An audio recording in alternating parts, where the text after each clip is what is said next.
there. Here we go. Nice and quiet. Sound speeds, camera rolling. Holding for sound. Last looks. Calling for last looks. And set and action. I need to swap batteries. You know, making movies is hard. Making movies is hard. All right, welcome to Making Movies is Hard, the podcast about the struggle of being an independent filmmaker. I am Liz Manischel. And I am Alrik Purcell. This week we have the directing duo of Jonathan Milott and Cary Murnion. We had them on the show to talk about their latest film, Becky, starring Lulu Wilson, Joel McHale, and Kevin James. Becky came out over the weekend on Friday, June 5th on VOD and also in drive-ins around the country. And John and Cary have also directed the films Bushwick, starring Dave Bautista, Cooties, starring Elijah Wood and Rainn Wilson, as well as episodes of the show The Off-Season for ABC. Take the risk. Know that sometimes that risk is not going to be successful, but then be ready to do it again. But before we get to John and Cary... Listen to me. Television is not the truth. We'll tell you anything you want to hear. We lie like hell. You wrote an article in Movie did. Maker magazine. Holy did. shit. Oh my God. Congratulations, first off. That's awesome. Thank you. I wrote it I think it was due May 1st, and it was published on Friday, which was May 30th, 29th. So it was really bizarre because they asked me to weigh in on the state of the industry, and it was supposed to be for a print issue. And I wrote everything that I could write about the state of the industry, knowing that the industry is changing by the hour in the middle of a pandemic. And so I made lots of edits throughout. And then last week they came to me and they're like, we probably shouldn't put this in the print issue because it'll be so out of date by July. Do you want to put it online? And I'm like, yeah, I don't want to rewrite this and wait until July and write a whole new thesis about the state of the industry in July. So it got published, and I think of it as like a time capsule of the things that concern us in May 2020 in the industry. Right. No, it's good. I read the first page, and then I'm reading more now. 3 pages long. It's pretty so long. Yeah. But I like it. It's it's very you, and I think you have a lot of great information in it, which is awesome. But what would be the one thing that you want people to take away from this article if, let's say, they're not going to read the whole thing? I would say that in spite of me being the perennial pessimist of the show, the article is quite optimistic. And it says there's hope. There's hope for more eyeballs on your work. There's hope that the doors will be open again to productions. And there's hope that that we will be able to get shit done. I just think it's dark. It's a dark situation that we're in right now. We're very confused, and it recognizes that, but that let's look on the bright side a little bit. There's a lot of filmmakers right now who have films that should be in film festivals at the moment, but can't be because of the state of things. And, I'm actually one of those filmmakers, and my co-director, she wants to just release the movie in December and just be like, oh, let's just put it out online. We have our last film festival, or our only really film festival, scheduled for December. Let's just play that film festival, assuming it happens, and then release the movie online. And I'm almost thinking well, we just basically missed a whole season. Should we just wait till 2021 to resubmit to film festivals and try again? Or what's the best especially for a short film? What should people be doing now? Should we just put them all online and get on with our lives and make new movies? I don't know. What should we be doing? I love that you're asking about film festivals because that's actually our topic for Soap Dish today as well. So it's all related. I am of the belief that, first of all, if it's a high profile film festival, it needs to be your premiere if it's a feature. And if you've already premiered at a smaller film festival, those high profile film festivals are not going to look at you. So you don't have to worry about a whole other year of submissions if you've already premiered in order to be considered by the larger, more prominent, prestigious film festivals. And then the other thing is what value are you deriving from these film festivals? What I talk about in the article is when it's not a film festival that is thought of as one that shapes the market, if it's not one that acquisitions heads and programmers and distributors and marketers or whatever, that they're not attending, then what are you deriving out of it? So if you're going to delay the release of your film an entire year, why? Why are you doing that? What are you getting out of it?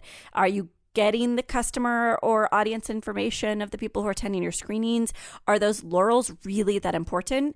I think there are a lot of filmmakers who think a lot of small festival laurels make like comb together and glom together to become one big festival laurel. Right. And I don't think that's true. If you look at a poster, you look at a trailer, and you see the names of the festivals, you're going to be branded as a smaller film versus a very popular smaller film. It's unfortunate, but there is bias. But I would also wonder, is this a short, Alrik, or is this... This is a short, so for shorts, isn't it? It seems to me that like the whole thing about festivals is to get that recognition that your film is, worthy of being clicked on, when it's online. So if like you have a bunch of laurels, like to me, it doesn't necessarily matter if you have like an A-lister laurel on there, but if you just have a bunch of laurels, like someone who's like sifting through Vimeo or YouTube is probably more likely to click on your film if it's got laurels on it, right? Versus no laurels. Because I'm looking at it from the perspective of acquisitions, not of a viewer.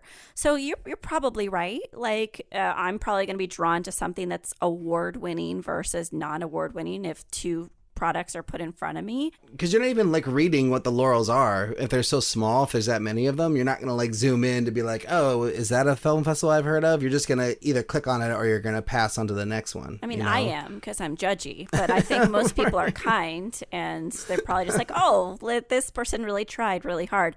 Yeah, if it's like a Vimeo situation, I get that. I totally get that.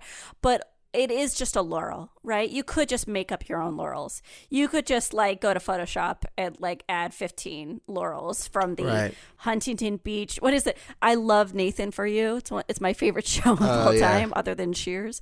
And it's like the East Los Angeles International Film Festival. Like they just made up their own film festival for the episode. I think like you could do that too. Well, part of the value that I kind of think from the laurels and the film festivals too is like getting that community behind your film when it does hit online. And that's something that I did with Strange Thing was when I had the premiere, I emailed all the film festivals that I played at and said, hey, we're releasing the movie online on Monday. Will you do a repost or will you tweet about it or something? And most film festivals did. And I kind of think that was like helpful in getting our 20,000 views that we got the first week, was that all these different communities were tweeting about it and more people were able to see it that way. I think you have far more expertise in this than I do when it comes to, I mean, like I've done maybe 1 to 2 shorts in the festival world and I barely tap the surface of those. I don't know. It just, to me, it's like, that's the value of film festivals for a short filmmaker is that you get the laurels and then you get the network expansion, right? Which is something that you are not, knowledgeable in. Like, you get a lot of, eyeballs from going to festivals, right? Even for a feature, collecting those emails or whatever. So I don't know. I just kind of feel like maybe that's really important for a short film versus a feature where, like, if you do get the opportunity to sell it before it does its festival run in this climate where people really want content, if you have those connections, if you can get it to somebody who wants to buy it from you, you might as well and skip the film festivals. But maybe I'm being too optimistic there too. Maybe us filmmakers who have features are also going to just be waiting for 2021 to do our film festival runs so we can, do the same dance, like get into Sundance or South by Southwest or whatever big film festival we can, and then get the best, buyer that we can and all that stuff. But it's also budget, right? If you really do have a few $100 extra to submit to those film festivals and it's not going to hurt you and you really want to see if your film gets programmed and it's like something that's going to poke at you until you do it, then, go for it, extend your festival run. I certainly feel with features, I don't think we should be delaying. If your film is done and it's beautiful and it's finished and you're proud of it, you should submit to festivals this year. They may not be in-person events, but if you wait a year, you're going to be the film that's a year older, competing with newer films that have the recency effect going for them, that are in, the fleas in the ears of programmers, and it's going to be harder for you to find your premiere, I think. We also have this article about Netflix buying the Egyptian theater. Does this matter to us at all? I mean, it does. It does. Why does it matter? I want to know why. One of the issues with like something like Roma or like whatever, Netflix produced features that want to be in the Oscar race is that they have to be reliant on exhibitors in order to have that week-long theatrical run in LA and New York. That's one of the requirements of qualifying for the Oscars. And there were a few art houses, I think it was like Regal at AMC, that have issues with playing Netflix content. But basically, like, a lot of films try to do a 90-day exclusive window at a theater before they go online, and that benefits the theater owners because it means that, like, that's the only way audiences can see that content. And Netflix's whole business model is to be available online, right? So by owning the Egyptian theater, they've just landed their LA theatrical home. So if they want to qualify, they just program their film for a week in that theater, and then they've got their LA requirement done. So it's a cheat, and they have enough money in order to cheat the system. But it's also cool because we should be more open to different release patterns. We should be allowing different companies to do what they want to do and to get the content to the audiences that they want to get to. So it's yet again a complicated problem to be involved with. Right. Well, I mean, I guess to me, just someone who doesn't follow this stuff that closely, it's like Roma was out in theaters, whatever it was, 1 week, 2 weeks before it came out on Netflix. Same with The Irishman, and I mean, I don't know how many theaters it was in, but I know there was at least a couple theaters in my area that I could go see it at, Maybe it wasn't as wide of a release as other films, but I don't know. I guess maybe we'll be seeing more smaller budget Netflix movies also being given these 1 week runs so they can like have a bunch more movies qualify. I guess is that the deal? Maybe. Well, I think the other issue also is the Egyptian theater is like an incredibly, wonderful historical landmark in Los Angeles and Hollywood. And it traditionally programs a lot of like, older classic films, cult films, special events. And I think the fear and the worry is, are these theaters going to lose programming power to do what they want if a company like Netflix owns them and is prioritizing their legacy over like cinematic history legacy? Right. Well, I read in the article that the whatever they're called, American Cinematheque or whatever. Cinematheque.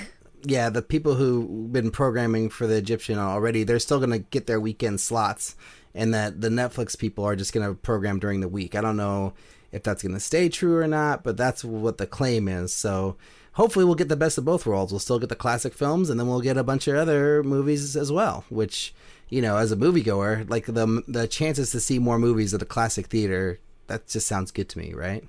Absolutely. I also think it's really funny because all of us are like, will people go to the movies? I don't know. We're in the middle of a pandemic. And then like this weekend were like massive protests and crowds where people just like left their houses in droves. And then Netflix buys a movie theater and it's like, oh, we're just deciding that we're opening up. Like, it just sounds like this is just a symptom of we're opening up the gates now and people are flooding the streets and going to movie theaters. I'll tell you, as soon as my theater down the street from me, the Grand Lake Theater, opens up, I'm going to be there, man. First day that I can buy a ticket, I am going to be in that movie theater watching a movie. So I can't wait for that to happen. I drive by. I drive by and they have like "we're closed, we'll be back" sign on it. I'm just like waiting for the day where it says we're open again. I love that. Someone, like, a lot of people ask like, hey Liz, what do you think? Do you think people will go to the movies? And I get nervous and I think about the worst of humanity and I think about all our fears. And I like that you're not living in that culture of fear. You're going to be safe, Alrik, and you're going to socially distance yourself, but you're going to enjoy like this incredibly important thing in our lives. I just love the movie theater so much. I can't imagine not taking the chance to be in it as much as I can. As soon as I can. And also Wonder Woman. Oh my God. Oh my God. Wonder Woman, Tenet, Wonder Woman. Jeez, it's going to be good. So Liz, you've got mail. My breath catches in my chest until I hear 3 little words. You got mail. Okay, so we've got a new iTunes review. Huzzah, huzzah. I'm very excited about this. So this is review is titled Best Filmmaking Podcast by Far. 5 stars by John Filipko on May 22nd, 2020. You might remember John wrote us a question a few weeks ago that we answered. And yeah, thanks, John, for giving us a review. Here we go. This podcast is genuine, honest, and comforting, period. I've been listening since the day of Timothy and Alrik and was weary at the loss of Timothy, but glad to say it's kept its charm and pizzazz due to Alrik's charisma and passion. Wow. Yeah, I know. It gets worse, or better. Some great guest hosts and guests, and now Liz is a nice balance with Alrik, so it's still my favorite movie making podcast and podcast in general. I like the balance of Timothy's realistic, sometimes bordering on negative takes, and Alrik's optimism, although I would say that Alrik is plenty realistic and by no means a Pollyanna. I don't know what really Pollyanna means, but... Pollyanna, it's you. It's me, but is that a bad thing to be a Pollyanna? No, or I mean, some people say it as like an unrealistic, idealistic, happy, positive individual. Oh, I see. But he's saying I'm not one, so that's good, I guess. Yeah, it's a compliment. He's complimenting you. Okay, cool. Through the years, listening has made me feel like I am still in the world of low-budget filmmaking, even when it has taken the backseat. They never make filmmaking seem exclusive or unattainable. Instead, they just break things down plain and simple, and it is perfect to keep me motivated through the lulls. It's not too cheerleaderly, like, you can do it if you keep trying, just believe and your dreams will come true. I don't like that either. It's a good balance. Listening to this podcast has always made the world of the indie films festival circuit seem so fun and exciting and very attainable if you put the work in. It always makes me want to get back into that world because they are so excited about it and make it sound so cool. Even when I am doing other work, I'm always connected to filmmaking, if by not much else, by this podcast. Great work. Love you guys. Alrik, you rock, man. Oh my God, John. Wow, so John. Nice. Thanks so much. Really sweet review. And I'm glad that we make it sound attainable and, approachable filmmaking, that is, because it really is. It just takes a lot of hard work. Yeah. Also, what I learned from this is that my negativity and pessimism is not new to you, Alrik. And that, I mean, like, I didn't really think Timothy was a pessimist, but I guess he always was like pushing people to get to the answers and get to the bottom of... I don't know. I think maybe that's why this works, is because I'm somewhat negative, akin to Timothy's somewhat negativity. Yeah, but you're less negative than Timothy ever was, I think. I mean, you definitely have your moments of pessimism, and darkness. But you do ask the similar kind of like emotional questions that Timothy would always ask. Like, you always love to ask the question, like, you're really fancy, you've got all these amazing things, but do you feel like you've made it? That's like a total Timothy question right there. So I love that you asked that question. It's great. But yeah, if you guys want to leave an iTunes review, you have to answer the call. You've got the best team of people in this whole city working to find you. But in order for us to help you, I need you to help me. Oh, man, I didn't write it down here, but we have a new Patreon this week on our Patreon page. Yeah. And the pins. We should talk about the pins. Oh, the pins. The pins are here. Oh, my gosh. Taylor Morden. Thank you so much, Taylor. I like Taylor. Taylor's great. Taylor's like a longtime listener and friend of the show. And yeah, so honored that you are giving us some love, Taylor. Thank you so much. Thank you. And if you want to be like Taylor, you can go to our Patreon page, www.patreon.com/MMMIH podcast. And soon you will see a wonderful new thing on there. It's our enamel pins. Designed by Lucas Colshaw. Liz, tell us about these pins. They're gorgeous. So they are based off a design by Lucas Colshaw, who did the logo for Making Moves Is Hard podcast. And they are enamel made by Wizard Pins. And we have 40 exclusive pins, and if they go fast, we'll get more. And we're pricing them at $9 each, which is on par with what Etsy prices their enamel pins. And we want to make sure that we're rewarding those who are willing to invest in our podcast. We want to give you something in exchange. So thank you in advance. And I think they're badass. I plan on putting them on lots of bags and jackets. Yeah, I can't wait to get mine. I'm really excited about it. And, if you want to up your, contribution for a month or two to $9, you'll get a pin. If you want to be a brand new person who has not been a patron to the show before and throw us $9, you'll get a pin. And then if you want to lower it down to $4, $1, $5, whatever dollars, that's fine too. But yeah, we just love to have you guys on our team.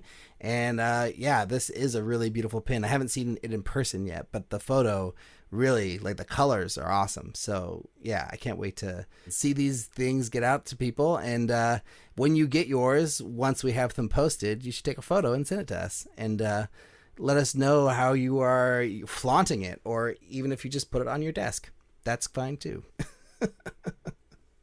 Oh, and also if you want to be like John Filippo, I am so sorry, John. You can leave us an iTunes review, which would be really, really great. And it could be 5 stars like John's was, or it could be 4 stars, or whatever stars you want. Rate what your heart tells you to rate. What your heart says, exactly. And if you don't want to write a review, if that's too much to do, you can also just leave us a rating. Those are also great. And if you'd like, you can also send us a question or a topic suggestion or comment, hopefully not insult, hopefully not too much tough criticism, but really whatever you want to us, and we'll read it on the show. During this segment, or not this segment, the segment before this, the You've Got Mail segment. And yeah, where do you send that email and question, do you say? You send it to podcast@makingmoviesishard.com. And yeah, Liz, anything else you want to shout out or talk about during this segment? No. Soap dish. I'm Lori Craven, and I'm an actress. An actress? Really? How nice for you. I'm Betsy Faye Sharon, and I'm a bitch. I'm a bitch. Okay, cool. So I love that soundbite. It's so great. Oh, it's so great. Okay, so for today's soap dish, I wanted to talk about film festivals, which is crazy to talk about in this economy. We're in the middle of a pandemic where a lot of film festivals are being canceled or brought online. But I still think that as filmmakers, we are providing the value and the entire foundation on which the film festival is based. And so I think very often we just say yes, and we don't ask any follow-up questions to the people who are curating our work in their festivals. So I just wanted to give some suggestions of things to bring up when you're talking to someone about whether to be in their festival, and these things may benefit you. So the first thing is ask if there's a screening fee. Very often, if you're Liz Manischel, there will not be a screening fee for you, but you should always ask. You should always set up the expectation in the conversation. You got to plant this seed. A lot of programmers will pay for some high-profile content. There are actually entire agencies and companies that are devoted to getting screening fees and speaker fees for festival appearances. So they're not always expecting the individual filmmaker to request it, but it is something that they've been trained to handle. And sometimes there's a yes. Sometimes they say yes. Sometimes they say if it's a premiere. Sometimes they say there's a long list of what could happen after you ask if there's a screening fee. But you should ask. So should you ask, like you're saying, after you pay to submit and after you get in, then you should ask if you're going to get a fee for this? Before you say yes. Before you say yes. Okay. Yeah. Okay. I've found in my life, just doing these 2 features, usually if it's a higher profile festival, of which I've only been included in a few, and they're probably more mid-tier, let's be honest, they'll give me a phone call or they'll do a private email exchange outside of Film Freeway or Without a Box. It won't. But if it's a lower tier film festival where they have less staff and they need to use a more automated process and there's less of a personal touch because they're just like working their asses off constantly, they're usually just this automated process. You're invited to the film festival, you say yes via Google form. But what I'm suggesting is you set a phone call with those higher profile opportunities and you say, A, is there a screening fee?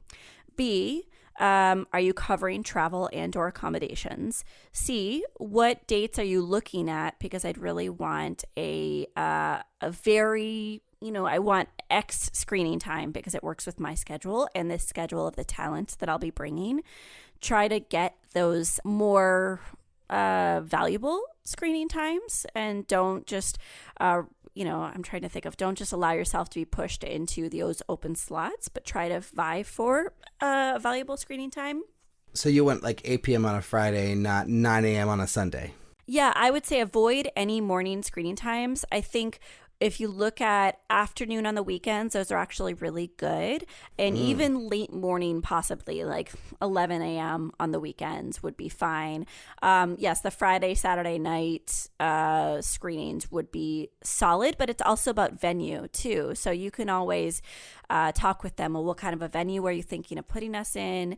And they may create some sort of trade-off where they put you in a fabulous venue but a less attractive time, and you think about what's it worth to you. In addition to that, you want to ask the festival to connect you with their press office or to request a press list. Usually, festivals will have a press list of just all the journalists who are going to be attending, and you don't necessarily need a publicist. You can just email all those journalists yourselves and ask them to cover your film. So and I didn't even know about that till my former boss, Peter Broderick, would recommend filmmakers do that. This is like this hidden secret to me, this press office, this press list. So before you say yes, remember, you're bringing the value to the film festival. What are they going to do to highlight your work? Obviously, you're going to be grateful. You're going to be as accommodating as possible and kind when you talk to these people. But recognize that you're important too. And then do you think this is something that we should be doing as filmmakers with shorts or just filmmakers with features? I think you have a little bit less leverage as a shorts filmmaker, but I think you should be asking, what is the screening time? What other films are you putting me with? Usually, Alrik, you would know this way more than I do, but there's like a pattern to programming shorts. They'll have a heady, serious short, and they'll move their way up to a more light-hearted fare within the same programming block, or they'll do a thematic programming block. But maybe you ask those questions of like, how are you programming the block of the films? Am I first? Am I last? What is the order? And maybe there's a way where if it's not programmed tonally, you can negotiate your way to be not in the middle. I think the middle is the toughest part. Why is the middle the toughest in your mind? I think this is all actually, this is very subjective. It's not like I read some study on this. But when I'm going and I'm watching shorts, my energy and my attention is like more wrapped at the beginning. Like I'm full of energy. I'm ready for the night, right? I'm ready for the afternoon. By the end, I've noticed that a lot of strong pieces are put at the end as well, because it's like you're leading up to this seminal piece. You want people to leave feeling happy, feeling strong, feeling touched and emotional. People may get up in the middle to use the restroom, to get a drink. I think it seems to be that case, but I know that there's very different reasons why people program the way they do, and they may put a really strong short in the middle. I'm just realizing now there are people listening and saying, well, I've always been in the middle, and I don't want to say to them that they have a weak film, but I think you want to be in the beginning or the end. It's interesting because like there's two ways you could look at it, right? Where it's like the beginning, it's like, yes, that's the first thing that you see, so there'll be a lot of people, in their seats, like no one has walked out to go to the next screening yet, like you have a fresh set of eyeballs, all those reasons. But then you look at it as like, it's like the earlier films are the warm-up films, and then the last film is like the headliner, right? So then like you would want to be last because that's the biggest, most important of all the programmed films, right?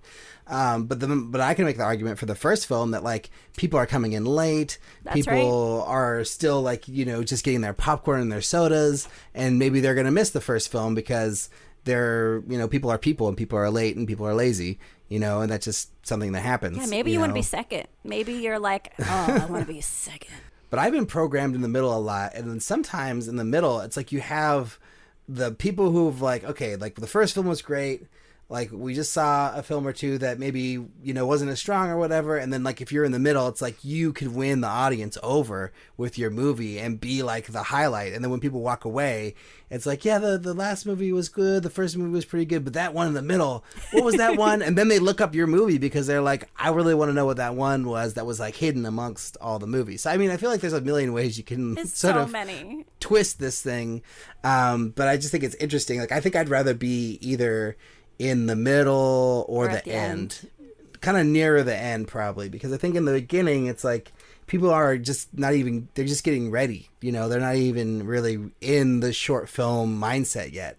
But like they get trained after a couple movies, and then it's like, okay, now we're ready to really understand or really digest this movie. You know? I think that's the realistic way of looking at it. But I think when you're in the dark programming your slate, you know, of short films, I think there's this idealism of like, oh, we're gonna pick this strong short film and we're gonna grab them immediately, and then we're gonna get them from the beginning.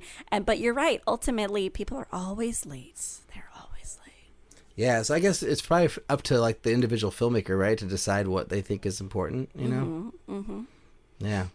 Well, any last things to say about film festivals, and you know what we should be asking like the day that we do get into the film festivals? I think in general, I just want people to ask questions without just saying yes and then asking the question, remembering that they have the most leverage before they say yes to anything, and to get what they want out of the festival experience. What about truth? What about the reality? What about the way the old ending tested in Canoga Park?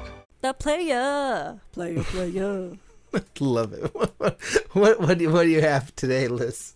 Today we asked two filmmakers what was the moment they realized they wanted to be in film, and describe that moment. And we have Zoe Malhotra, who's actually my coworker at Picture Motion. She's a documentary filmmaker and who happens to work in impact distribution. And then we have the all-knowing, all-entertaining Jessica Ellis. My name is Zoe Malhotra, and I am a film director based in Los Angeles. And I will say that I always grew up making movie trailers and little videos with my siblings, but I think the moment I realized that I really wanted to work in film was when I was directing a play in high school, and I had such an amazing experience working with actors and all the different facets of the production. And then the second it was over, I was so sad that I didn't have any record of it because it was just a live event. And then I realized that because I love that experience so much, that this is something these are kind of similar skill sets that I could transfer over into filmmaking. And if I was in filmmaking, I would always have record of the finished product as a film. So I'll say that was probably the most strongest and definitive moment of giving myself a direction of where I wanted to work in and why that would have been a film.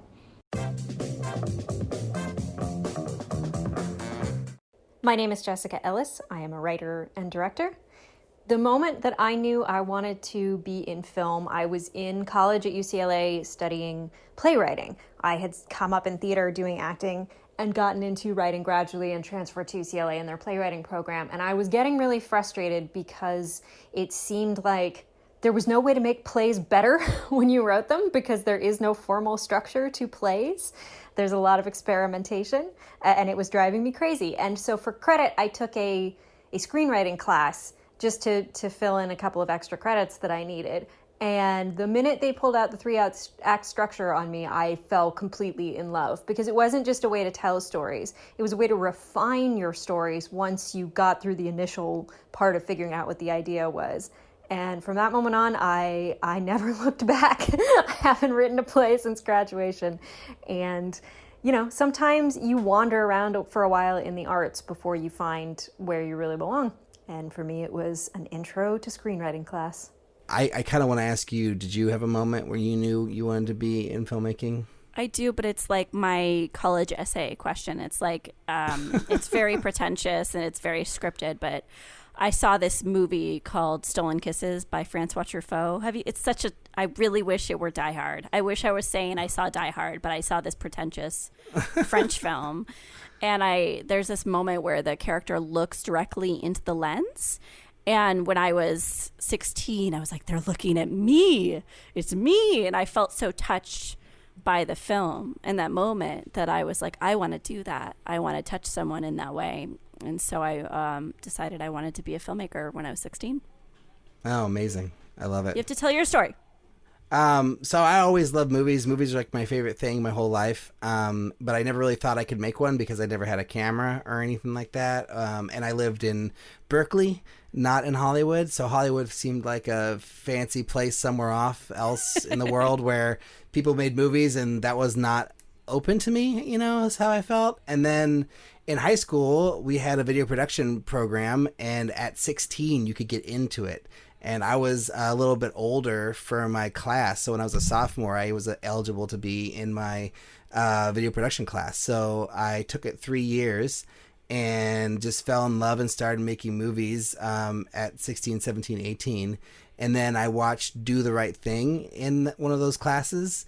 And I think, there's a lot of movies that I attribute to like loving film and, the kinds of movies I want to make. But I think just watching a young Spike Lee like direct and act in this movie that is like such a classic, and the Dutch angles and just the creativity of that film and the I guess, I don't know, point of so view much and energy. perspective, know, and then it really felt like someone was talking to me through that movie. I just was like really into it, and I was like, okay, like I really want to give this a shot and see what I can do, and just never looked back since then. Oh, so we both were inspired by movies. Yeah, to be absolutely. In the movies. I never really talk about Do the Right Thing being an important movie for me, but like, just thinking about it being in that high school film class, like as a junior or senior or whenever I was shown that movie, I think it was as a junior, I was just like, oh my gosh, like this is crazy. Wait, Black we were and both white. around the same age. Yeah, that's funny. That's That is interesting. nuts. I guess without further ado, let's get to John and Cary.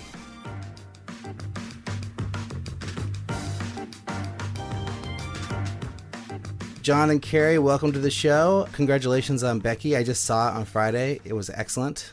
Thank you. We have a series of rapid fire questions. First one for Becky. How many days did you guys shoot? 25. Amazing. What was the rough budget? Under 5. And how long did you work on it from the inception to it being released? A bajillion years. No, maybe Say 2 years. probably a year and a half to 2 years of development. And then we started filming last summer, and it's pretty much just completed and getting released now, which is this summer. So I'm bad at math, but maybe 2.5, 3 years in all. That's not that long. How many people were on set? That fluctuated a lot.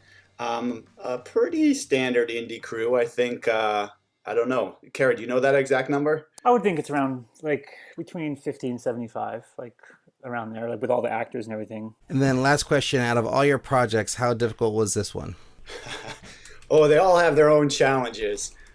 This one, it kind of ticked all the boxes. So this was a tough one. Just to kind of kick things off, like this is your third feature as a directing team.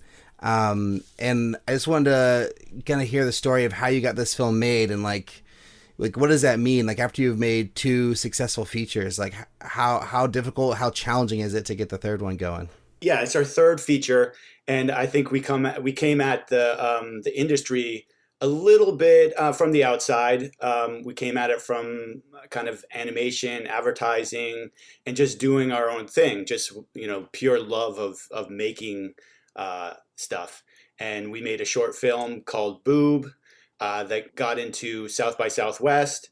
From there, that got recognized by Elijah Wood and the Spectrovision guys, and we pitched doing Cooties, and that alone was like kind of a crazy thing at the time for us. It was like we got a call out of nowhere after we did the short, and it almost seemed like a joke call. It was Josh Waller at the time, and he said he was working with all these people, and it just didn't seem real. And we hung up, and we kind of let it process. Then we, figured out it was real. We ended up pitching. We spent a lot of time in that original pitch.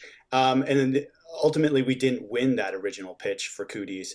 And a long time went by, and for whatever reasons, the original director they chose fell out. And then we got the job, and it wasn't like anything glamorous or anything. It was like, are you guys ready to do this? Can you fly out to LA tomorrow? And we were like, hell yeah. We pretty much dropped everything. We had our own company at that time. We dropped everything to just run out and start directing this movie. So sorry, I'm taking the long-winded approach here, but yeah, so fast forward a few years after we've released 2 films, we kept waiting for things to get easier for us. And I think to a certain extent it did. We have a UTA as our our agents, and we have great managers, and they've kind of helped bring us projects. They helped build the cast on this project. And so in a way, there was a lot of help getting this made, which I don't think we would have had if we didn't have the agent. And but still, in the end, it's a long, slow process to get an indie film made, because you got to get the casting, you got to get the financing, and it's still a lot of work. I know that you met in school, but how did you know that you two were well fitted to be business partners, to be co-directors? How do you divide up the work? Can you talk a little bit about the inception of your relationship? It was a bit organic. We really did start. We started zines and things like that while we were in school, kind of like at the cusp of all the internet stuff, which is obviously dating us a little bit. But we just started working together on creative things, like anything that was creative, whether it was filming or animation. And for the most part, all the things that we really started collaborating on were things like animation that needed more than one director, just kind of like directing in a typical sense. So for us, it just made sense to collaborate. And as we started experimenting more and more with live action, the collaborations just continued to be both of us directing. And then, like I said, we came at it from just the place of creating. So as we learned that like there was usually just one director, and when we finally went to direct Cooties, we had to go in front of the DGA to explain how we direct as a team. And it was all kind of just like, oh, I didn't know there were specific rules about this. We were just making stuff. But in the end, after 3 feature films and a bazillion commercials, we've kind of fine-tuned our process a bit. And I think it does come from a lot of experience, a lot of trial and error, a lot of trust, and just organically, again, how we have found it best to manage bigger crews and bigger productions. And we prep a lot. We do a lot of storyboards. We kind of talk about things a lot, so that when we go on set, we know what our goal is for that day. And one of us will take the lead and be the one that kind of is the one that people can go to, and the other one kind of almost acts as a co-director. One of us will stay by the monitors while the other one is with the actors. So it kind of gives us a sense of that we can cover everything, and we can actually move faster that way, especially on a kind of a smaller movie where you don't have the time to work with the actors and then walk back to the monitors and have the stuff replay to see how it looked. We don't have time to do that. So with us, we can actually both of us can be at both spots at the same time, which we don't now that we've done it. We don't know how single directors actually get through an indie movie, because you kind of you either have to sacrifice one thing or the other, where you have to sacrifice either being with the actors or being with the cinematographer while they look at the monitor. So it's a hard thing to do, but we found actually kind of works better. And the way we do that is we have the sound of the set, the typical sound that you listen to as a director, of the actors talking and whatever sounds on set in one ear, and then in the other ear we have a Comtech. So Cary and I have our own channel, and we can communicate back and forth. And it ends up being that there's a lot of cables and things dangling out of your face, but it does save a lot of time, and it saves a lot of energy, because as a director you end up standing on your feet all day, and it's exhausting as it is, and not having to run back and forth to Video Village, adding about 10,000 extra steps a day definitely saves us mentally and physically. Just one of the small things that there are these. I know how most single directors work is that they have a little monitor that they carry with them. There's the kind of mobile monitors, but that's only if you're trying to really make every part of the frame look a certain way, and make sure that like everything looks.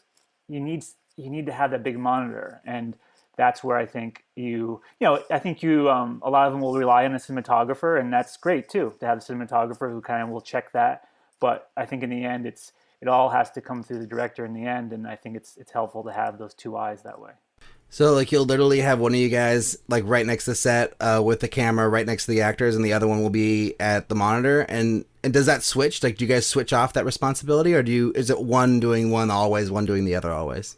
That is the way it happens. As you just described, one right next to the actors and one at the monitor. And the way it's developed is that we actually, one of us takes the lead for a movie. So John was the lead on this movie. We started doing that a little bit more with Bushwick, our last film, where we did these long takes, where one of us would kind of take like each long take. And we had about, 30 different long takes within Bushwick. So we each kind of split those up. And we thought that was kind of a great way to do it. But, that was a very specific kind of movie. So now what we're doing is one of us will take the lead on a movie, and the other one kind of, works as the as quote unquote co-director. So John was the lead on this one. Do you feel properly credited as artists if you have to take a step back on a big project like this? No, not at all. Because we've been working together since we were in school. And we know that we're doing this for the long term. Like, we're going to keep on doing these, and it's like the Coen brothers. That's how they work too, where one of them will take the lead and one of them kind of stays back. And that's what we've kind of learned from is that I think if you're doing this obviously just for the one movie, then of course that's going to be an issue. But we're doing this for our lives, so there's no issue with that at all. So as the lead, do you think it's more important to be on set with the actors or by the monitor making sure the frame is perfect? I think it's usually as the lead, because of the way we define the lead, I think it could vary very vastly with other people. But with us, the lead is kind of the more of the point person. So to be the point person, you have to really be in the thick of it.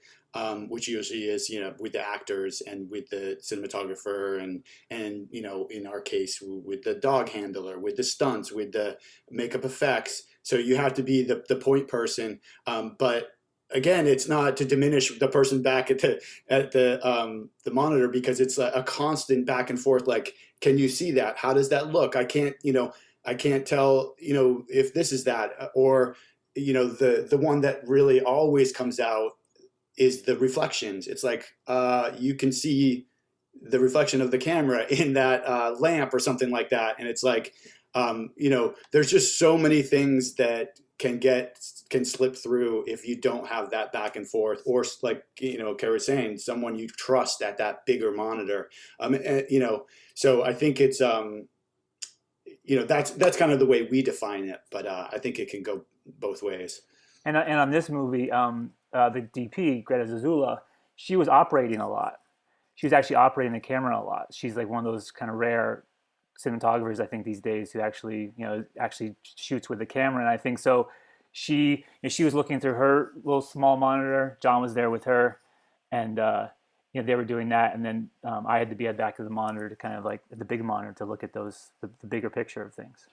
I think the best way to describe it probably is the making movies is hard image, where there's the person by the camera and the person behind them in the director's chairs pinching their nose in frustration, like, oh my God, what are you doing? Yeah, no, I find that really fascinating because, I just directed my first feature in December, and I was kind of worried about this whole thing because I wanted to be near set as possible, but I also really believe strongly that, like, what the camera's seeing is really the most important thing. Like, I really want to be at the monitor at all times to make sure that we're actually capturing the beautiful performances that are happening in the right way, So I just ended up having the monitor be as close to set as possible. So have like a 17-inch monitor, like as close to the set as they would let me, and then just be able to run from that to the actors back to the monitor.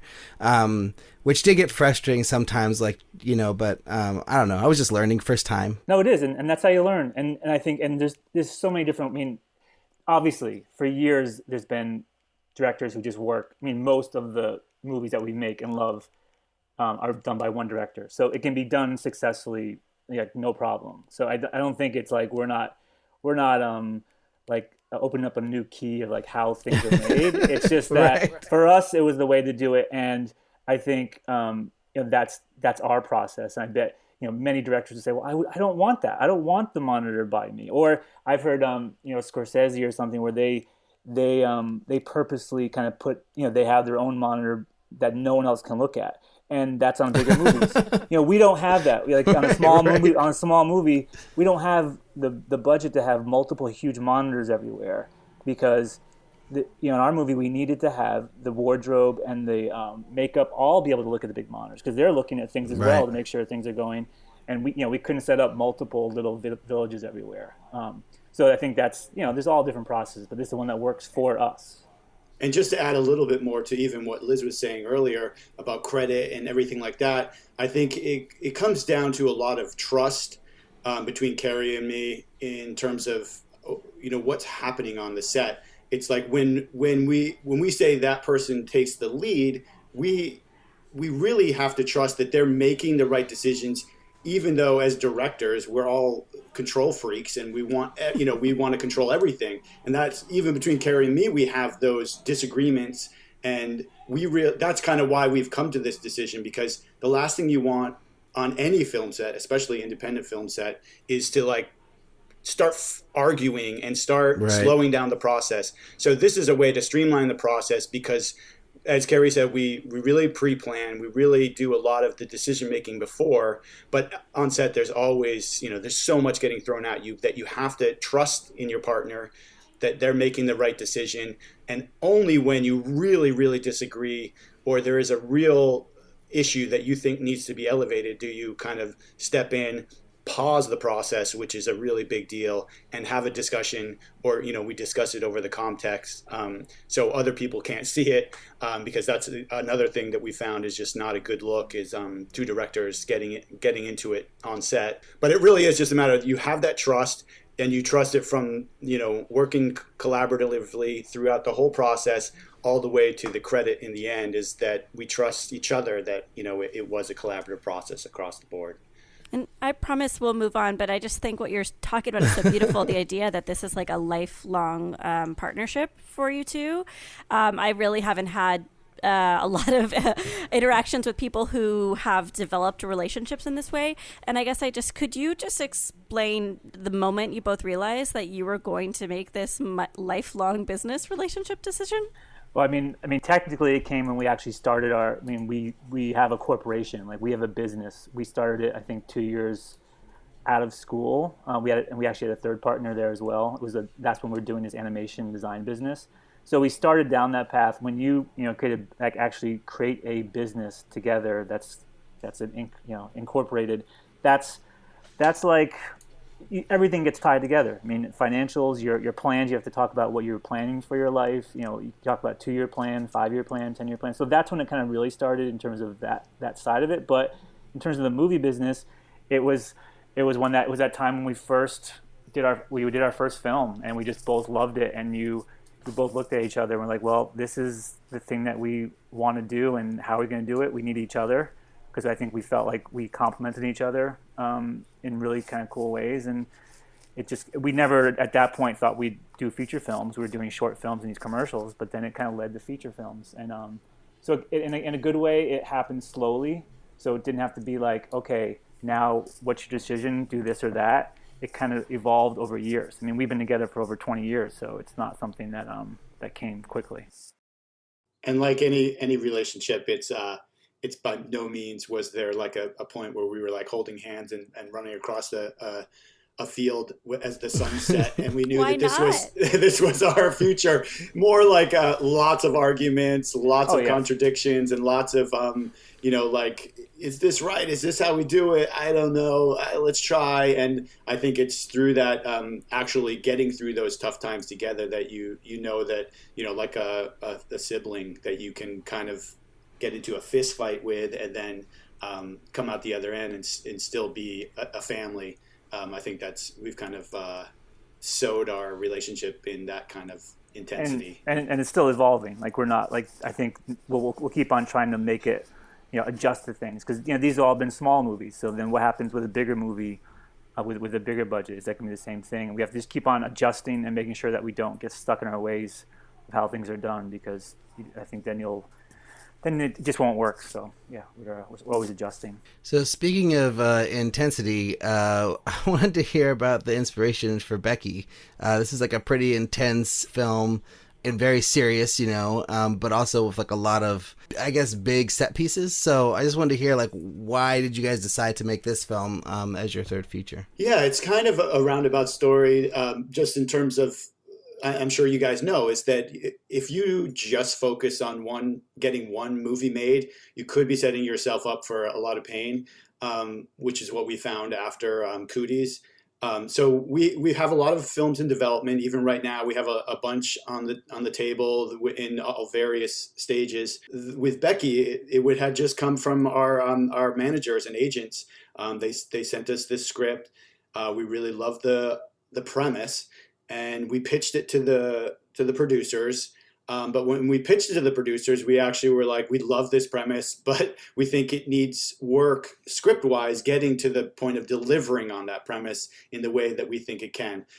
So the producers actually agreed with us, and they let us choose some writers, Ruckus and Lane, to help kind of redo the script and get it to this place that was, really, really intense, really delivering on everything that we thought this idea of a 13-year-old girl getting revenge on Nazis should be, which I think right now is very much that cathartic ride that we all want to see. What helped you get into the mindset of a 13-year-old girl? Like, I know that's such a crazy question to ask, but it sounds like it's a far distant for all of us, distance for us to try to run. Wow, my analogies are horrible today.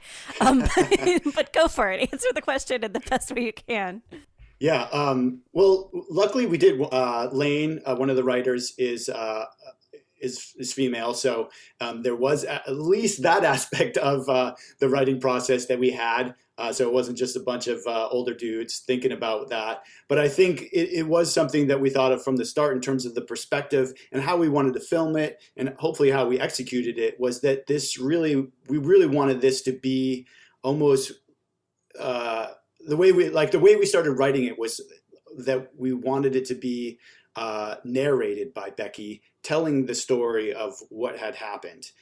So we were thinking of it in the terms of an unreliable narrator, that she's telling the story, lots of fanciful things could be happening, and then in the end you're kind of like, wait a minute, well, she just told that story, I don't know if any of it's true. And I think that comes out of like the perspective of a young person dealing with trauma. She lost her mom, she lost a lot of people she loved, and how would she react to that, and how she would kind of be able to narrate that.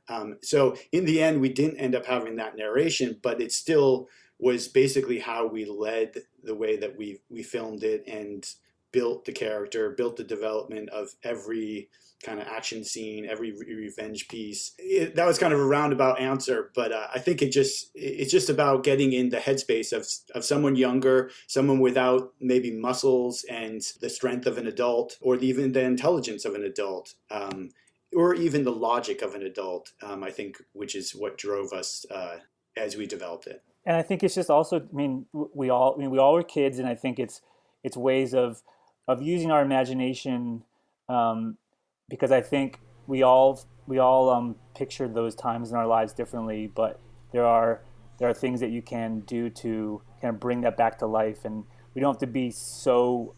It's not a documentary, and I think we can use that creativity to kind of do things that might have happened during those times, and who might not have, but we all lived differently during those times. And I think that as long as you don't get too caught up in thinking like a 13-year-old would not do this at all, like maybe they would, and maybe they could do this, but as long as you cannot break the seal of like this person was not trained. That was one of the big things, was that Becky was never trained. She's not Hannah, who was like trained for years by her father to do this. Right. She hasn't never taken a class in jiu-jitsu or something. We didn't set anything of it up. So as long as we kept to that logic, then I think everything else fell into place. And that was a big part of making this film, is everything she did to survive, we thought were things that she could, again, use around her house. She used her smarts a lot rather than like her actual physical ability. And she helped, we kind of in a cool way, we thought we'd set up the dogs, that people thought the dogs were going to be the ones that kind of like help her. And, we wanted to subvert expectations a little bit and use the dogs in different ways. So, we had fun with kind of the whole process of getting inside the 13-year-old's mind.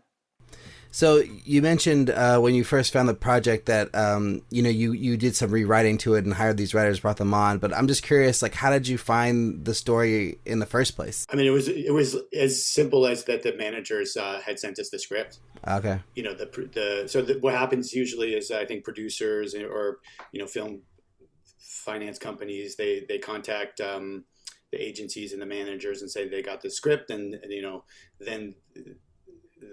I guess the managers or agents choose directors to pitch on it. Well, I mean, they came to us specifically, because they liked Bushwick, so they knew the producers knew about us, and they came to our managers and said, look, we like these guys for what they've done. Can they take a look at this script?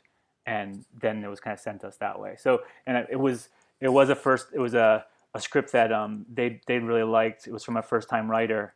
And so they actually wanted people to, give their ideas and how they could, enhance the script. And that was something that we worked on a lot. So did you guys have to do a pitch on it, or was it kind of just like given to you, if you want it, you got it kind of thing? No, it was a pitch. It was a visual pitch. We've got on Skype with them and we talked through our ideas with them, and it was kind of we knew that they liked us. And we don't know if, in terms of how many other people they were considering for it, or we don't know the backstory to that, but we knew they liked us, but we had to we had big changes for it. So we didn't assume anything. So when we talked with them, we went through all of our ideas with them, and they seemed to be on board with it. And then we waited a little bit, and then we came back, and we agreed to move forward with that way. How do you prepare for that meeting? Because we work on commercials as well, which it's the pitch process is like the pitch process for features, just on a much different scale. But the idea is you're still going up against a bunch of other directors, and the only thing that's going to win it is your specific point of view and the clarity of vision of expressing that point of view. So whatever it takes to get that vision across, I think, is what's going to make you win it. But in the end, it really is going to be like, is whoever's paying for the film or the commercial in line or excited about your vision? Because I think you could go all out. You could do, which we've even done before and lost, is, we've filmed scenes. We've spent a lot of money doing crazy lookbooks, filming scenes, really going all out to win pitches. And in the end, that hasn't won for us. And I think with this, it was just really about that we had a very, very specific, clear vision of what we thought we could do with this premise to make it really sing. And in the end, I think we did a lookbook. We pretty much always do a lookbook, which is mostly almost like a mood board. So that could be like up to 30, 40 pages of images that we talk about the theme, pretty standard stuff, the theme, the look, the characters, style, and just kind of how it's like a way to visualize and walk through something visually of how we see it. And then in terms of the script, we usually dig really deep into that and talk about that, and that, that's through the characters and everything else. But with this one, it really was just talking through our lookbook and talking through how we think that we could take the script to the place that it needs to be. One thing we've learned over time is that it does help, especially these days with how movies are put together, is it helps to go in with an idea of, if it's not the full cast, it's at least your lead actors, of suggestions of who the actors are. And you have to, I think the more you kind of get to know the business, it's a mixture of creative and of like who is right for the part, and then who might actually get for the part, and who's the one that can kind of get a movie made like this. And I think it's you don't necessarily have to think you're going to get that exact actor, but I think it shows the producers that you are thinking in a realistic way. Like if we're doing this movie and we suggest Denzel Washington for one of the roles, they're like, well, we're not going to get Denzel Washington for a $3 million movie for this kind of thing. But if you start to say this actor will work for this, at least you're getting in the same ballpark. So it helps to kind of give suggestions for actors, because you also have to think that the producers are looking at you as like, well, we're going to spend time with these directors for possibly the next year or so putting this together, and we have to feel like we're on the same page with what they're going to be thinking. So that's kind of, all those kind of elements can help make a relationship work for the first time. What is your representation doing at this point? So the producers approached you through your representation. It wasn't as if the representation was soliciting or going out and sourcing material for you. And then you're doing the pitch to the producers. What are your agents and managers doing to further this project along in this very beginning phase? It actually was a really amazing collaborative experience with the managers and agents, because they brought it to us. So then it's almost like a game of it's like a relay race where you keep passing the baton back and forth. So they passed the baton to us, we pitched it, we won it. So then it's like we're passing the baton back to them. So they have to help get financiers and cast, and that's always like a game where it's like, well, some financiers will be like, well, let us know when you get some cast involved. And then some cast will be like, let us know when you get financing. And you're like, oh my God, how can we do one without the other? But in this case, the agent was awesome in terms of helping us get the cast involved and the financiers involved. So they were actually kind of doing both at the same time. And, they were really helpful in getting Lulu involved, getting Kevin James involved, Joel McHale involved. But that was all happening kind of simultaneously and very much through UTA. They really, really spearheaded that part of it. So we were really lucky, and that ended up really helping get the movie made. Yeah, I think this was that example. I mean, the other two films were done differently because we actually weren't with agents even, or kind of during those our other two films, so we worked out the most differently. But this is a perfect example of how an agency can help a director make this is a challenging movie. A rated R movie with a 13-year-old girl as the lead is just a very challenging movie to sell in terms of like financiers. And so UTA was able to kind of really help kind of get a challenging movie put to the right people, and actually then made that way. Did they act as casting directors? I mean, it sounds like they connected you to talent, but did they get casting credit? No, it's for the leads. Anything like this is like they give a list of people that might be available, and it's usually a pretty long list. It could be up to 20 or 30 people for each role, and then we kind of like choose like who we think. We kind of give like a top three of like, here are the top three we want to go after, and then we go down the list. And luckily, it was actually quick. This was kind of a quick one in terms of like getting. Lulu was from the very beginning someone we wanted to work with, and once she was at UTA, it was like, okay, this is going to work. And then we did have Simon Pegg in the role for Kevin James originally, and then a scheduling issue happened with Simon. He had to drop off, and Kevin was actually going to play the Joel McHale role, the father role. Oh wow! And so Kevin, he'd read the full script. And then once Simon dropped off, Kevin was like, guys, I really like I want to try to do the bad guy role. I've never done that before. Nice. I think it's a great kind of really well-written role. What do you guys think? And so then we talked with Kevin over Skype, and he kind of like, it was amazing. Like he got it. He was gonna pull back. He wanted to go full in with all the, you've seen the movie. There's lots of tattoos, and it's a pretty extreme role. And he wanted to go. He wanted to do that, and so that was kind of cool for us to get someone who was that passionate about it and who would kind of take that step to do something different that he's never done before. Was that always the plan? I mean, I guess it was to like have, because I don't know if you really call Simon Pegg a comedic actor, but casting these comedic actors in this serious film. I mean, was Joel McHale like the next in line on your list of people, or how did he come into play? To just even back up to what Liz was asking before in terms of UTA being casting, I think the way it really ultimately starts is us kind of pushing like what we are looking for to them and some ideas to them. Then they come back with that list. So right from the start, it's something that we've really liked doing with our casting, like we've done in some of our previous films, is taking actors that are known for something and really subverting that in terms of what they're going to be in the movie that we're making, like Batista and Brittany Snow in Bushwick. We really knew, like with Simon Pegg and Kevin James in this role in this film, we knew we didn't want someone who's known for playing the bad guy, someone that you just immediately are thinking, oh, this guy is, they're going to be this jerk.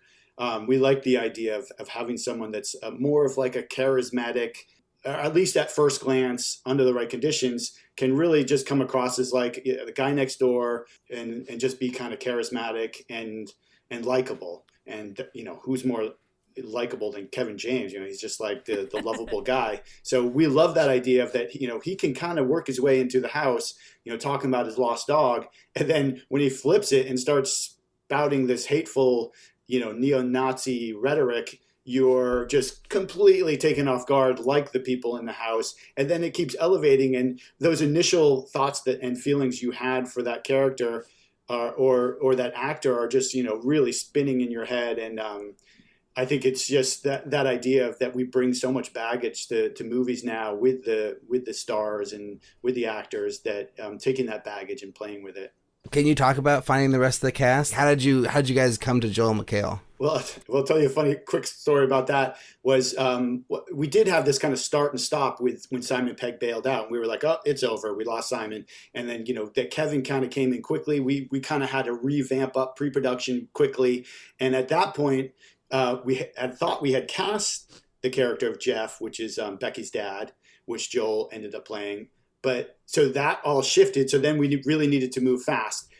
So, we had this list and we had some availability, and we were already up in the middle of nowhere, farmland in Canada, prepping. So we needed to get on the phone with Joel McHale and see if we were on the same page with him and see if we could get him cast.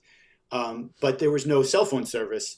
So the only way we could do a call with him was to pull up to the back of a restaurant in Canada and you try to tap into the Wi-Fi in our car. So, we can't have a meeting in a restaurant because you can't tell everyone to shut up while you talk to Joel McHale. Right. But so we pull up in the back of this restaurant, tap into the Wi-Fi. We have our camera doing a video chat in our dashboard. So it looks like we're driving. So Joel McHale is just wondering what the hell we're doing. The restaurant owner is yelling at us because we ran over some tube or something and that vents water. And it was just like one of those moments where you're like, oh my God, this is not the Hollywood I imagined. But we had a great call with Joel and he came on. And even though he had a full-on tour that summer. So he was flying in and out. He would do a day of shooting with us, fly across America, do a stand-up comedy show and come back and shoot another day with us. But it was like all those things. So we're talking to him. He's saying, I don't know. I have this tour. I want to do it. We were like, we want you to do it. And then that's just the first step. And, there's all this other contractual and logistical stuff you have to work out. And it was Joel is so amazing. And this was a kind of different role for him. It was a very sincere role. He was, as you kind of see in the movie, where he's not making jokes the whole time. He's someone who kind of loves his daughter. They've been through some things together. He's trying to make it work in a very complex situation with his family. And he has to step up at a certain time when you can kind of see his character probably hasn't done that, or there's something off with his character where he's kind of feels like something's been wrong in the past. And so it's a kind of cool role for Joel to play that. And we just kind of loved him being involved that way. And John mentioned the tour. It was something where Joel would come and he'd have to take naps in a different room of the house when we weren't filming because he was just so tired. And he was so dedicated to making this role happen because he was so into the project. So it was like we had just an amazing group of people putting this thing together, and every person put everything they could into it. Were Joel and Kevin interested in part to turn their image around to take on darker material in order to be considered for more dramatic roles in the future? I don't know if it was like turning their image around. I think they just saw an opportunity to do something that they hadn't done. So I don't think it was as calculated as like, let me turn my image. Especially Joel's been through, he's done a lot in his career. Like if you look at his IMDb in terms of different kinds of roles, I think he's known obviously for Jeff Winger and Community, which is like his iconic role, but he's done a lot of dramatic things in the past. He just likes to do, and he has a great movie that was actually going to play in Tribeca, which was a very dramatic role as well. Kevin, I think, because he hadn't done something like this before, maybe he was thinking that it would just give him more room to play for the future. But I think they're both such veteran actors that they're not really thinking about changing their image, more just like opening up like what they can do in the future. Yeah, well, it was very impressive. I mean, like I was like seeing those names in the credits, you just assume there's going to be a little bit of joking around, like a little bit of comedy, and then to have like such a straightforward, serious, like no bullshit movie was, and then to believe them in the roles and like, you know, be charmed by them or scared of them or whatever it was pretty good, man. Great job. I think also it's because of the cast around them. I mean, we had Kevin James and Joel McHale. Everyone else is pretty much known for being dramatic actors. Whether it's, even if you don't quite know them, like they've done some pretty dramatic things. So I think you have to, as directors, kind of think of the full picture. I mean, Amanda Brugel, you know, coming from Handmaid's Tale, is like, in terms of the adult side of things, she brings just a whole different side of the craft of acting, and it was having her as the core between these two guys was so helpful. And she's just, I mean, her scenes are just electric. And then Lulu, you know, Lulu's like known as one of like the most talented young actresses for all these kind of like horror and, you know, sharp objects. She does kind of very dramatic roles. So having her as the real lead, I think, helps set the tone for the whole film. Yeah, it was so funny. I just seen her as Riker's daughter in the Picard show, and you know, she was great in that. And then like watching this movie, I was like, oh my god, she's so different. Yeah, she was filming that. She filmed that, I think that was after. No, it was right before. It was right before. Okay, right. Because they wanted her to change her hairstyle or something, and we were like, no. Yeah, that's right. I want to talk about distribution. Distribution, guys. Distribution. At the top of your trailer, the little production images referenced Quiver and Redbox. Can you talk a little bit about the Redbox deal? Or, I mean, just it felt like a blast from the past, but it sounds like they've evolved their brand to do a little bit more. Can you talk about the aggregating of companies involved with the making of the film and then the output of it? We can talk very like tertiary about it. I mean, we know, Quiver and Redbox.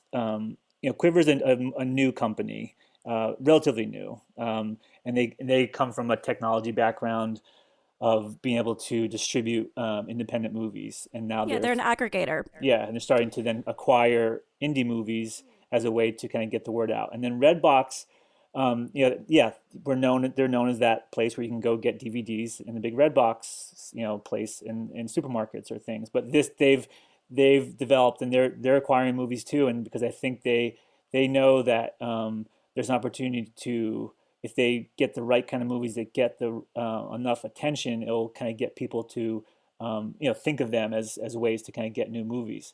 And they partnered to as they thought the combination of the thriller kind of horror genre mixed with the cast that we had, that it could be bonkers for them. I think a lot of the Kevin James movies they've had in the past have done well. And even though this is very different in terms of the kind of movie that Kevin James is known for, because it's in this thriller kind of horror action space, that they thought it could be good for them. I mean, we aren't involved with that part of it at all. We actually didn't even know Redbox was involved. I don't think they came on until after it was done. Quiver was in from the beginning, but that's all stuff that both the producers and our agents kind of set up, and we focus on making the movie. As long as we told that we can actually get on set and make it, then that's something that we're excited about. But it was nice to know that the movie was going to get distribution, while we were making it, and I think that's exciting for us to not have to worry so much about like, oh, is this going to get put out there? So it was nice that way. This is a question I've been asking a lot of, more successful directors, but like, what advice do you have for filmmakers who are maybe making their first or their second features and, just trying to get the next thing going and actually make more movies? Like, what would you say to those people? Persistence, passion, and just the ability to deal with rejection and sticking to your guns. because it's just something that we've learned throughout the years, is that, we have just, we're when we first started, we were thinking, oh, we're the directors. This is easy compared to what an actor has to go through. An actor has to go into a casting room and maybe do 5 castings a day and just get rejected. And you're so dependent on the director. But now we've learned that it's kind of the same thing happens with directing. It's that whether it's your own project that you've written from the ground up, or a project that you kind of pitch on, you're pitching constantly, you're developing projects constantly, and at every step of that process there's rejection and setbacks. So just being persistent, just having a clear vision, and keep honing your craft, because I think nowadays you can just keep getting better and better at it, whether you're getting a big budget or you have no money. And I think finding something personal in the story, find something that that whether it's a character or a theme or something that relates to you, and you can change it. I mean, if you find a movie that you love but it's not quite there, but you see there's something you can add to it, take the risk and change a character, change a plot line that you feel like makes it more personal to you, because then that will give you that in on how either, again, whoever you're trying to help, however you're trying to get this made, if you can tell it comes from a personal side of things, people will then respond to that. So I think any way you can do that, again, whether the script is sent to you or whether, especially if you're developing yourself, make sure it's very personal to how you see the world and how you feel like your vision can be something that no one else can do. Because there's so many directors out there, so many just people making movies, that for someone to decide to make a movie with you, you have to really stand out in some way. So take the risk. Know that sometimes that risk is not going to be successful, but then be ready to do it again. And don't feel like because you failed that one time that it's not going to be, not going to have a chance to do it again, because it's not. You're going to keep on going. If you can keep on going and as you said, John said, be rejected and keep trying, then something will happen. And you guys are super fancy. I mean, you guys just you're suited up. You're reps. Projects are coming to you. Do you feel fancy? Do you feel like you've made it? What does it feel like? No way. No. Yeah. And I think as soon as anybody feels like that. That's funny. I'm listening to a podcast about Peter Bogdanovich. It's on TCM, has this great new podcast, and they're doing it's a whole season about Peter. And he's the ultimate example of this, where his first 3 films were each one of them was nominated for Academy Awards. They were huge hits. He was thought as the next Orson Welles. He was dating people, had tons of money, and then his next 3 movies after those first 3 were total flops. And then he almost couldn't make a movie. There was articles about the final. It was one of the last 3 of the films. This is the last one he's going to make.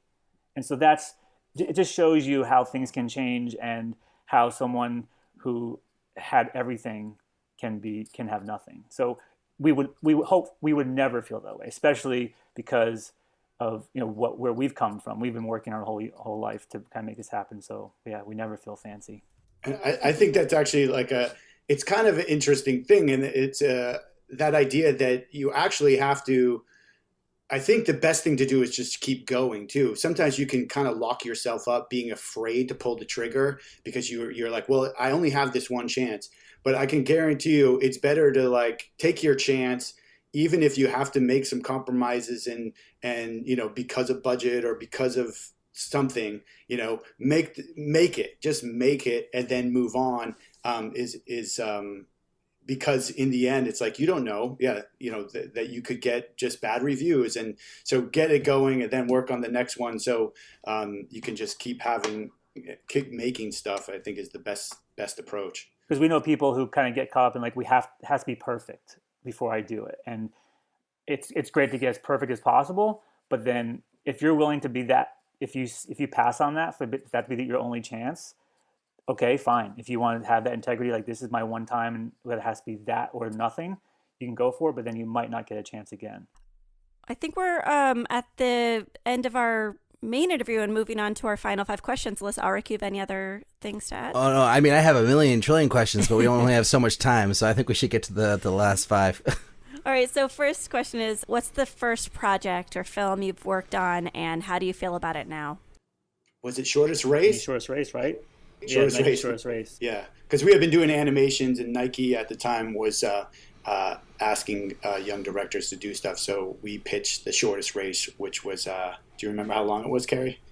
How long the actual film was?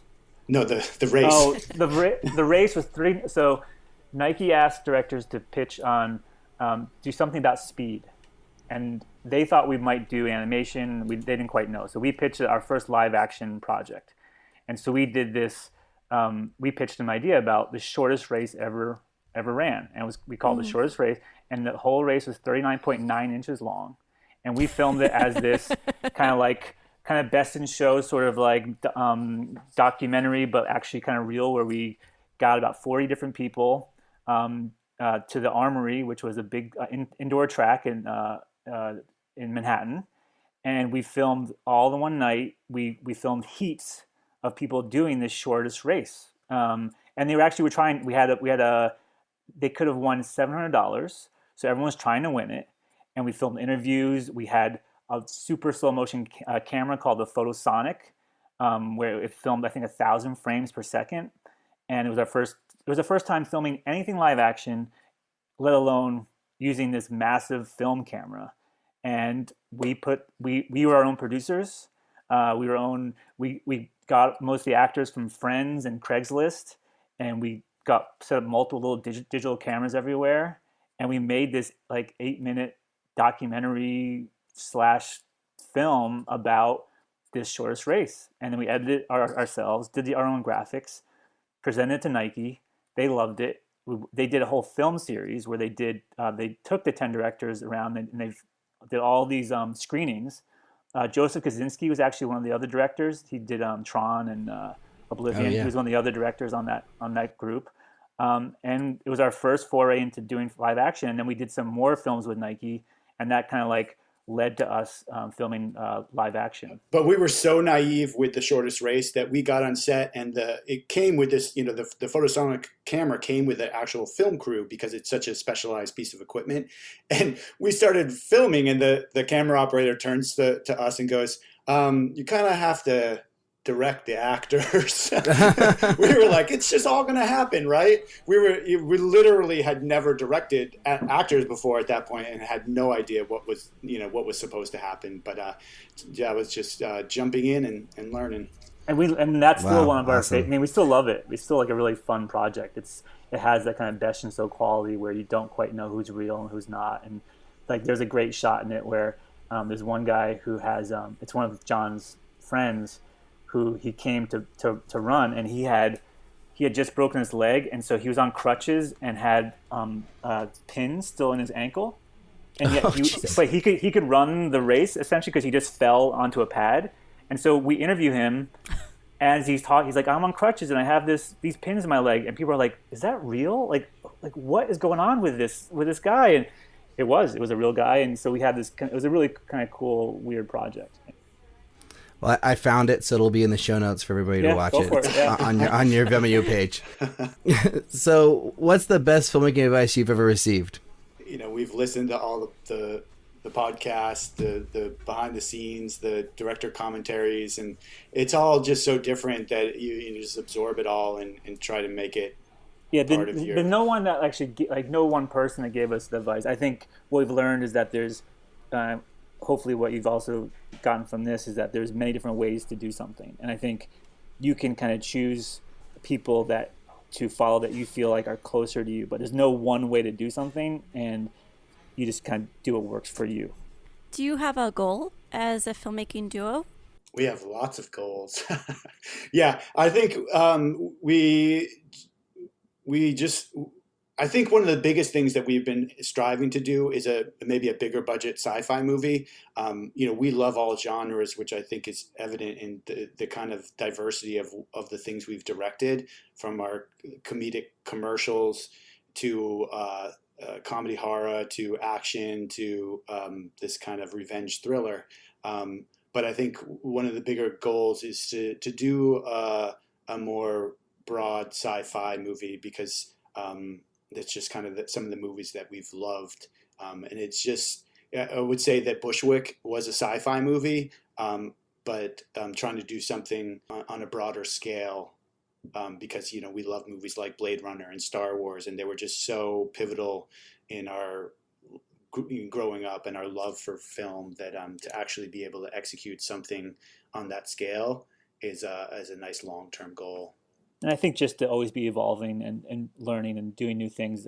And I think that's why, in a good or bad way, each one of our films is different, because we like to try out new things and work with people in different ways, work with new crews, work with different people. So yeah, it's always just trying to not sit on our laurels. And we could have done, after Cooties, we got a lot of horror comedy scripts. We could have just, kept on doing that. Even, and after Bushwick, we got a lot of like more traditional action films. And we thought, well, let's try, let's do something different. We got, even people ask us, can you do one take films? Like we're getting those kind of things. And, as you see from Becky, it's a lot of like quick cutting and like different ways of making, it's a different filmmaking process. And so I think we just want to keep on evolving. That's one of our goals, is to keep on evolving. If you could go back in time, what's one piece of advice you would give yourselves? I think that it might be secret. Just think it, and then we'll just have like this nice silence. Yeah. No, I think there's a few very pivotal moments in our careers where I think Cary and I have discussed that maybe we should have made a different decision here, a different decision there, or not listen to somebody's advice or something like that. But it's so hard to tell. It's like everything kind of happens for a reason. And in the end, you could kind of like look back with a little frustration, but who knows, maybe it would have made something easier, or it could have just led down another path that isn't as good. So I think for the most part, pretty thankful for everything that's gotten us to here. Yeah, and I think it is just, it goes back to one of the other questions, is persistence, of telling yourself to just be persistent and not worry about it if something doesn't happen. I think that's where it comes from. You can get frustrated from something not happening, and just keep on going. Is making movies hard? Definitely. Yeah. Oh, we never even got into all the challenging aspects of making this movie. But if there is a list, I think we checked off every box. Yeah. I mean, you guys have like tons of practical effects, multiple kills, out exteriors like at night and daytime. I mean, you got it all. So water, dogs, water, dogs, kids. Yeah. It's like, they always, it's like we basically did night shoot. It's everything that they say, oh, you pick one or two of those things, but we put them all together, and in a kind of a low budget movie, which then makes it even harder. So and I think the thing that people don't understand is that they say these things are hard. So you might get on set and you'd be like, well, working with this child actor is really easy. Lulu Wilson is so talented. I don't know why they say working with kids is hard, but really what it comes down to is that you have less time with kids. So that's what makes it harder, beyond the fact that, sometimes you don't get as lucky and you don't get a talented actor like Lulu, but there's just so little time. And when you add dogs and stunts take a long time because you have to prep all the safety. Dogs just don't do it on the first try ever. So you have to do it a million times to get it, even remotely close to what you hope can be achieved. So it's just that all those things on that list of painful things to avoid when making your first film is just because it just eats up that precious time. Wow, perfect. Well, guys, this has been great. Thanks so much for being on the show. Thank you.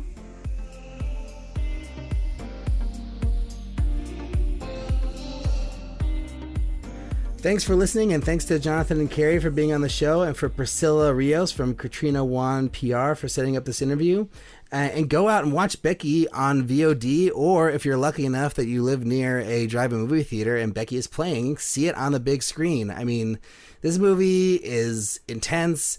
It's beautifully shot. It's like got a lot of exteriors, which are just gorgeous, and then just a lot of amazing gore. So if you're a gore fan type of person and you like kills, this movie does not disappoint on the kill factor. Let me tell you. Kills. I mean, hey man, I love kills. I love all the different type of kills. Like, you know, the horror movie kill art is something that is really special. And we didn't really get to talk to John and Cary about the art of their kills. We did a whole episode about this with someone else, which was great. But yeah, the kills, it's very interesting. So, if you like this episode and you want to see more from John and Cary, you can go to makingmoviesyeshard.com, where you can find links to things we talked about in this episode, including John and Cary's first ever short film, The Shortest Race. It sounds so good. And they also have like hundreds and hundreds of other videos on their Vimeo channel, all their commercials. We didn't talk about it at all, but they're like really established, like high level commercial directors also, like done commercials for everybody basically. So aside from their other movies, Cooties and Bushwick, you could just check out their commercials and their work. You can also send us an email if you want to get in contact with us and, tell us anything. Tell us how much you liked the John and Cary episode. Tell us who you'd love us to talk to next. We would love to know who those people are. But you can send that email to podcast@makingmoviesishard.com, or you can find us on Twitter, Facebook, and Instagram at MMIH Podcast. I am Alrik B on Twitter and Instagram. And Liz, where can you be found? At Liz Manischel on Twitter. And please, if you like the show, tell a friend, spread the word. You could leave a review on iTunes or Stitcher or any of the other places that they allow you to leave reviews. And finally, thanks to our producers, Greg Holdsman and Joshua Sterling Bragg, editor Allison Stoney, and the whole Bloodstream Media team for making this episode possible. And we will talk to you guys next week. We love Bloodstream. Bloodstream. What?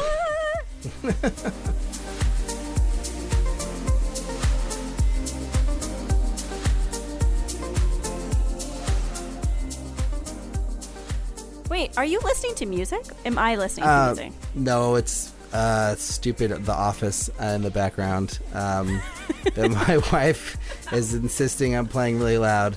But hold on. Oh, now I have everyone's attention. I can say whatever I want in this moment.